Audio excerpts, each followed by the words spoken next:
নমস্কার বন্ধুরা, আজ চিকেন নেক নিয়ে যত চিৎকার, যত হুমকি, যত নাটক, সব কিছুর মূলে রয়েছে অর্ধেক জ্ঞান, বিকৃত ইতিহাস আর অতিরঞ্জিত রাজনৈতিক আবেগ।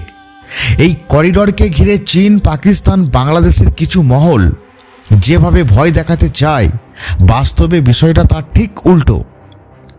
বরং এই চিকেন নেক ভারতের দুর্বলতা কম, শক্তির পরীক্ষাক্ষেত্র বেশি, আর সেই জায়গাতেই তাদের যাবতীয় প্রচারণা ভেঙে পড়ছে। প্রথমে পরিষ্কার করে বুঝে নেওয়া দরকার, চিকেন নেক আসলে কি। ভারতের মূল ভূখণ্ডের সঙ্গে উত্তর পূর্ব ভারতের 7টি রাজ্যকে যুক্ত করে যে সরু করিডরটি, সেটাই চিকেন নেক বা শিলিগুড়ি করিডর। প্রস্থ আনুমানিক 22 কিলোমিটার। মানচিত্রে দেখলে এটা সত্যিই খুব সরু বলে মনে হয়, আর সেই কারণেই এটাকে নিয়ে এত মাতামাতি। কিন্তু যারা শুধু প্রস্থ দেখে সিদ্ধান্ত টানে, তারা আধুনিক যুদ্ধনীতি, কূটনীতি আর ভূ রাজনীতির কিছুই বোঝে না। এই 22 কিলোমিটার অঞ্চল বিচ্ছিন্ন হয়ে গেলে উত্তর পূর্ব ভারতের সঙ্গে ভারতের যোগাযোগ পুরোপুরি ছিন্ন হবে। এই কথাটা বহুবার বলা হয়েছে। হ্যাঁ, কাগজে কলমে এই যুক্তি ঠিক, কিন্তু বাস্তবে যুদ্ধ আর রাষ্ট্র পরিচালনার শুধু মানচিত্র দেখে হয় না। আজকের যুগে রাস্তাঘাট, রেল লাইন, বিমানপথ, ডিজিটাল কমিউনিকেশন, সামরিক এয়ারলিফট সব মিলিয়ে রাষ্ট্রের সংযোগ আর শক্তি বিচার করা হয়। শুধু একটা সরু জমির ফাঁক কেটে দিলেই একটা দেশের 7টা রাজ্য আলাদা হয়ে যাবে, এই ধারণা সম্পূর্ণ শিশুসুলভ। তারপর আসে বাংলাদেশের কিছু উগ্র অংশের গ্রেটার বাংলাদেশ স্বপ্ন দেখা। উসমান হাদি নামের এক ব্যক্তি যে মানচিত্র ছড়িয়েছিল, সেটার কোনো আন্তর্জাতিক আইনি বা বাস্তব ভিত্তি নেই। এটা নিছক উস্কানি, আবেগে আগুন লাগানোর চেষ্টা। ইতিহাস না জানা, ভূরাজনীতি না বোঝা কিছু তরুণ এইসব দেখে ভাবছে ভারতকে চাপে ফেললেই সব হয়ে যাবে। বাস্তবে এইসব মানচিত্র রাষ্ট্রের নীতিকে প্রভাবিত করে না, শুধু সোশ্যাল মিডিয়ায় হাততালি কুড়োয়। সবচেয়ে বড় সমস্যা হলো ইতিহাসের বিকৃতি। বাংলাদেশ আজ যে স্বাধীন রাষ্ট্র, সেটা ভারতের ত্যাগ ছাড়া সম্ভব হতো না। এই সত্যটা ইচ্ছাকৃতভাবে ভুলে যাওয়া হচ্ছে। 1971 সালে ভারত শুধু কূটনৈতিক সমর্থন দেয়নি, সরাসরি যুদ্ধ নেমেছিল। হাজার হাজার ভারতীয় সেনা শহীদ হয়েছেন, লক্ষ লক্ষ শরণার্থীকে আশ্রয় দিয়েছিল ভারত। সেই সময় বাংলাদেশের মানুষ প্রাণ বাঁচাতে ভারতে ছুটে এসেছিল। আজ সেই ভারত কি শত্রু বানিয়ে রাজনীতি করা হচ্ছে। এটা শুধু অকৃতজ্ঞতা নয়, রাজনৈতিক সুবিধাবাদ। আরেকটা বড় বিষয় হলো বাংলাদেশের আভ্যন্তরীণ রাজনীতি। যখনই দেশে অর্থনৈতিক চাপ বাড়ে, ঋণের বোঝা চাপে, বেকারত্ব বেড়ে যায়, তখনই বাইরের শত্রু দেখিয়ে জনগণের নজর ঘোরানোর চেষ্টা হয়। ভারত এই ক্ষেত্রে সবচেয়ে সহজ টার্গেট, কারণ ইতিহাস আছে, সীমান্ত আছে, আবেগ আছে। চীন বা পাকিস্তানের বিরুদ্ধে কথা বললে বাস্তব ক্ষতি হতে পারে, কিন্তু ভারতের বিরুদ্ধে কথা বললে ভেতরের রাজনীতিতে লাভ হয়। এই হিসাবটাই অনেকের মাথায় থাকে। চীনের ভূমিকা এখানে সবচেয়ে কৌশলী। বাংলাদেশে বিপুল ঋণ দিয়ে চীন আসলে অবকাঠামোর চেয়ে প্রভাব করছে বেশি। ঋণ মানে শুধু টাকা নয়, সিদ্ধান্ত নেওয়ার ক্ষমতা হারানো। আজ বাংলাদেশ যদি ভারতের সঙ্গে বড় কোনো স্ট্র্যাটেজিক করিডর বা সহযোগিতার পথে হাঁটে, চীনের আপত্তি সেখানে আসবেই আসবে। কারণ চীনের স্বার্থ হলো ভারতকে চারিদিক থেকে চেপে রাখা, আর চিকেন নেক সেই চাপ রাখার জন্য মানসিক অস্ত্র, বাস্তব অস্ত্র কিন্তু নয়। পাকিস্তানের অবস্থান আরও করুন। যে পাকিস্তানের অত্যাচার থেকে মুক্তি পেতে বাংলাদেশ জন্ম নিয়েছিল, আজ সেই পাকিস্তানের সঙ্গেই কিছু লোক এক সুরে কথা বলছে। এটা রাজনৈতিক স্মৃতিভ্রংশ ছাড়া আর কিচ্ছু নয়। পাকিস্তানের নিজেরই দেশের ভেতর অর্থনীতি, সন্ত্রাস, বিচ্ছিন্নতাবাদ সব মিলিয়ে অবস্থা একেবারে খারাপ। সেই দেশ নাকি চিকেন নেক ভেঙে দেবে, এটা শুনলে আমাদের খুবই হাসি পায়। এখন আসি ভারতের প্রতিক্রিয়ার কথায়। ভারত কি বসে আছে? একদম নয়। ভারত জানে এই করিডোরের কতখানি গুরুত্ব রয়েছে, তাই সেখানে সামরিক উপস্থিতি, নজরদারি, রাস্তাঘাট, বিকল্প যোগাযোগ ব্যবস্থা সব কিছু ধাপে ধাপে শক্ত করা হয়েছে। ড্রোন, স্যাটেলাইট নজরদারি, দ্রুত সেনা মোতায়েনের ব্যবস্থা, এইসব আজকের বাস্তবতা। শুধু বন্দুক আর সৈন্য নয়, প্রযুক্তি আজ সবচেয়ে বড় শক্তি। 2016 সালে মেঘালয় হয়ে বাংলাদেশকে ব্যবহার করে বিকল্প করিডোরের প্রস্তাব উঠেছিল। এটা প্রমাণ করে ভারত কতটা বাস্তববাদী চিন্তা করে। দূরত্ব কমানো, খরচ বাঁচানো, নিরাপত্তা বাড়ানো সবই সেই প্রস্তাবের লক্ষ্য ছিল। কিন্তু বাংলাদেশের আভ্যন্তরীণ রাজনীতি আর চীনের ঋণের চাপ সেই পথ আটকে দেয়। তবু ভারত একটাই পথের ওপর নির্ভর করে বসে নেই, এইটাই বড় পার্থক্য। সবচেয়ে গুরুত্বপূর্ণ বিষয় হলো বাংলাদেশের ভারতের ওপর যতটা নির্ভরশীল, ভারত বাংলাদেশের ওপর ততটা নয়।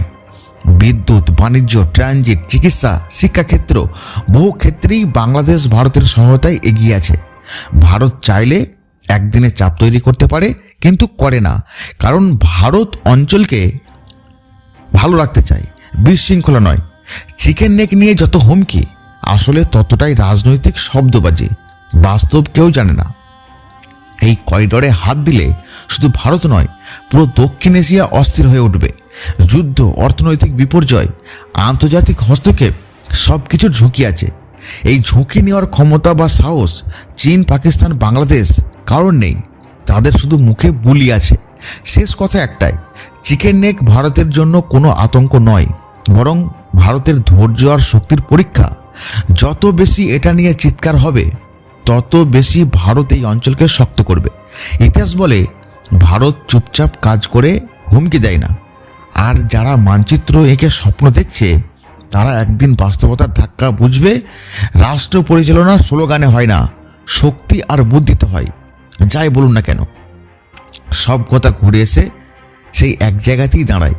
চিকেন নেক নিয়ে যত ভয় দেখানো হচ্ছে, যত হুমকি দেওয়া হচ্ছে, তার বেশিরভাগই বাস্তবের চেয়ে কল্পনার ভর করে আছে বেশি।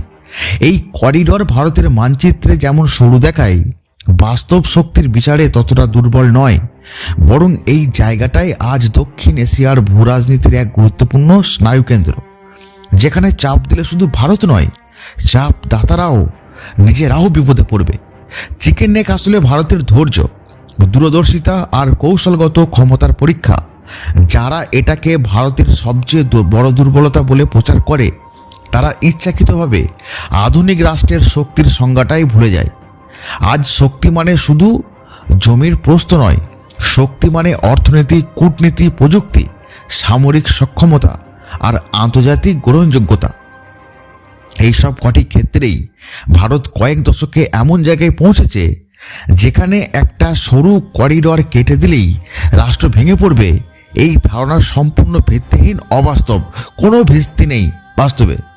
আরেকটা বড় সত্য হলো, ইতিহাস ভুলে গেলে ভবিষ্যৎও ভুল পথে যাবে। বাংলাদেশ আজ যে স্বাধীন রাষ্ট্র, সেই ইতিহাসের ভিত গড়ে দিয়েছিল ভারতই।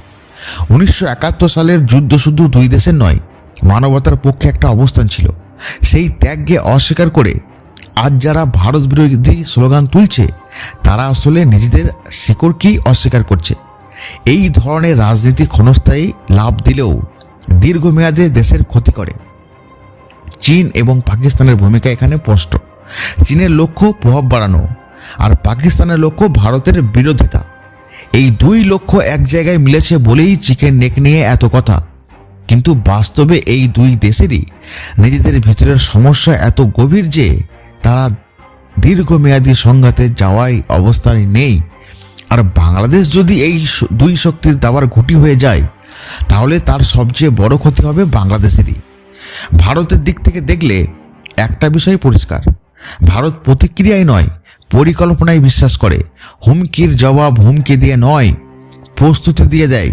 তাই চিকেন নেক অঞ্চলে ভারতের নজরদারি, সামরিক প্রস্তুতি, বিকল্প যোগাযোগ ব্যবস্থা আর কূটনৈতিক সক্রিয়তা সব কিছু ধাপে ধাপে শক্ত করা হচ্ছে।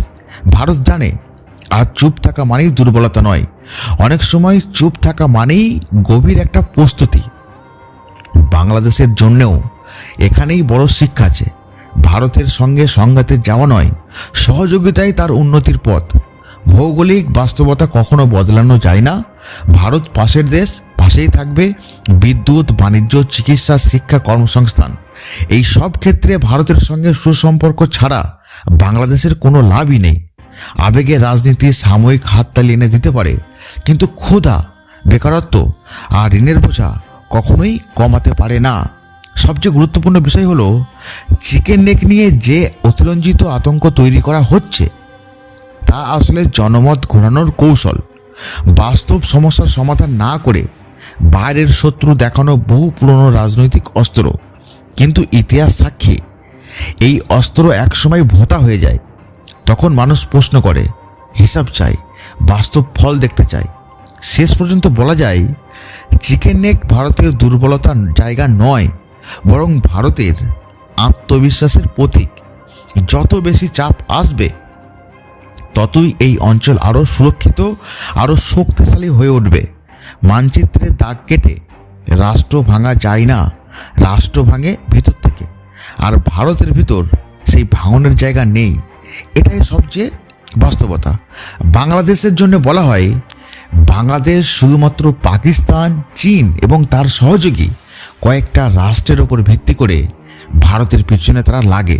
কিন্তু তারা ভুলে গেছে, ভারত থেকে যে সহযোগিতা একসময় তারা পেয়েছে এবং বর্তমানেও যেভাবে তারা পেয়েছে, যদি কখনো তারা উল্টো সুর করে তাহলে ভারত পাল্টা প্রত্যুত্তর দিলে তারা কিন্তু চরম বিপদে পড়বে। এই কথাটা বারবার করে ভুলে যায়।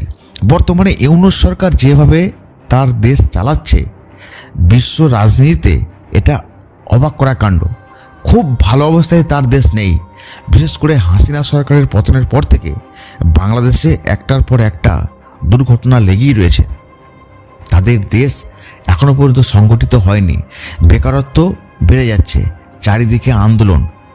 এখনো পর্যন্ত সঠিক কবে ভোট হবে ঠিক নেই। নতুন সরকার না আসা পর্যন্ত এই রাজনীতি যে কোন দিকে যাবে তার হিসাবও পাওয়া যাচ্ছে না। তবে বিশ্ব মানচিত্রে যদি সত্যিই বাংলাদেশ ভারতের বিরোধিতা করে, তাহলে ভারত যদি পাল্টা কিছু করতে শুরু করে, বাংলাদেশের অস্তিত্ব খুঁজে পাওয়া কিন্তু মুশকিল হতে পারে।